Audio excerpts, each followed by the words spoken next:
ଦକ୍ଷିଣ ପଶ୍ଚିମ ମୌସୁମୀ ବାୟୁ ଆଜି 14 ସେପ୍ଟେମ୍ବର 2025ରେ ପଶ୍ଚିମ ରାଜସ୍ଥାନର କିଛି ଅଞ୍ଚଳରୁ ପ୍ରତ୍ୟାହାର ହୋଇଛି। ଅକ୍ଟୋବରରେ ସୃଷ୍ଟି ହୋଇପାରେ ବାତ୍ୟା। ଭାରତ ମହାସାଗର ଉପରେ ବାତ୍ୟା ସୃଷ୍ଟି ହେବାର ସମ୍ଭାବନା ରହିଅଛି। ଲାନିନା ପ୍ରଭାବରେ ଭାରତ ମହାସାଗରରେ ଆର୍ଦ୍ର ପାଣିପାଗ ସୃଷ୍ଟି ହେଉଛି, ଯାହାଫଳରେ ବାତ୍ୟା ହେବାର ସମ୍ଭାବନା ରହିଅଛି।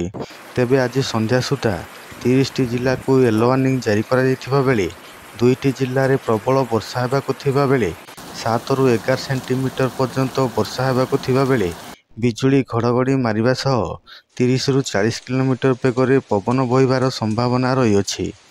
ବାକି 28 ଜିଲ୍ଲାରେ ମଧ୍ୟମ ଧରଣର ବର୍ଷା ହେବାକୁ ଥିବା ବେଳେ ବିଜୁଳି ଘଡ଼ଘଡ଼ି ମାରିବା ସହ 30ରୁ 40 କିଲୋମିଟର ବେଗରେ ପବନ ବହିବାର ସମ୍ଭାବନା ରହିଅଛି। ତେବେ ଚାଲନ୍ତୁ ଜାଣିବା କେଉଁ ସବୁ ଜିଲ୍ଲାରେ ପ୍ରବଳ ବର୍ଷା ହେବା ସହ ବିଜୁଳି ଘଡ଼ଘଡ଼ି ମାରିବ ଏବଂ ପବନ ବହିବ। ତେବେ ସେସବୁର ସମ୍ପୂର୍ଣ୍ଣ ବିବରଣୀ ଜାଣିବା ପାଇଁ ଆମ ଭିଡ଼ିଓଟିକୁ ଶେଷ ପର୍ଯ୍ୟନ୍ତ ଦେଖନ୍ତୁ। ଯଦି ଆପଣମାନେ ଆମ ଚ୍ୟାନେଲଟିକୁ ସବସ୍କ୍ରାଇବ୍ କରିନାହାନ୍ତି, ତେବେ ଆମ ଚ୍ୟାନେଲଟିକୁ ସବସ୍କ୍ରାଇବ୍ କରିଦିଅନ୍ତୁ ଏବଂ ପାଖରେ ଥିବା ବେଲ୍ ଆଇକନ୍ଟିକୁ ଦବାଇ ଦିଅନ୍ତୁ, ଯାହାଫଳରେ ଆପଣମାନେ ଆମ ଚ୍ୟାନେଲର ପାଣିପାଗ ସମ୍ବନ୍ଧୀୟ ସମସ୍ତ ତଥ୍ୟ ସବୁଦିନ ପାଇପାରିବେ। ଦକ୍ଷିଣ ପଶ୍ଚିମ ମୌସୁମୀ ବାୟୁ ଆଜି 14 ସେପ୍ଟେମ୍ବର 2025ରେ ପଶ୍ଚିମ ରାଜସ୍ଥାନର କିଛି ଅଞ୍ଚଳରୁ ପ୍ରତ୍ୟାହାର ହୋଇଛି। ସାଧାରଣତଃ 17 ସେପ୍ଟେମ୍ବର ଠାରୁ 1.5 କିଲୋମିଟର ଉଚ୍ଚତାରେ ପଶ୍ଚିମାଞ୍ଚଳରେ ଏକ ଟ୍ରଫ୍ ଲାଟସ୍ର ଉତ୍ତରରେ ଲଙ୍ଗ 84 ପୂର୍ବରେ ପ୍ରାୟତଃ କ୍ରମାଗତ ଭାବରେ ରହିଅଛି। ତେବେ ୟେଲୋ ୱାର୍ଣ୍ଣିଂ ଜାରି କରାଯାଇଥିବା 30 ଜିଲ୍ଲା ଗୁଡ଼ିକ ମଧ୍ୟରୁ 2 ଜିଲ୍ଲା ଯେଉଁଠି ପ୍ରବଳ ବର୍ଷା ହେବାର ସମ୍ଭାବନା ରହିଅଛି।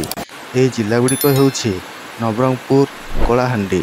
ୟେଲୋ ୱାର୍ଣ୍ଣିଂ ଜାରି କରାଯାଇଥିବା ବାକି 28 ଜିଲ୍ଲା ହେଉଛି ମାଲକାନଗିରି, କୋରାପୁଟ, ରାୟଗଡ଼ା, ଗଞ୍ଜାମ, ଗଜପତି, କନ୍ଧମାଳ, ରାୟଗଡ଼ା, କେନ୍ଦୁଝର, ମୟୂରଭଞ୍ଜ, ବାଲେଶ୍ୱର, ସୁନ୍ଦରଗଡ଼, ନୂଆପଡ଼ା, ବଲାଙ୍ଗୀର, ସମ୍ବଲପୁର, ବରଗଡ଼, ଝାରସୁଗୁଡ଼ା, ଅନୁଗୁଳ, ଢେଙ୍କାନାଳ, ଯାଜପୁର, ଭଦ୍ରକ, କେନ୍ଦ୍ରାପଡ଼ା, ଖୋର୍ଦ୍ଧା, ପୁରୀ, କଟକ, ଜଗତସିଂହପୁର, ଦେଓଗଡ଼, ବୌଦ୍ଧ, ସୋନପୁର ଏହିସବୁ ଜିଲ୍ଲାରେ ହାଲୁକାରୁ ମଧ୍ୟମ ଧରଣର ବର୍ଷା ହେବାର ସମ୍ଭାବନା ରହିଅଛି।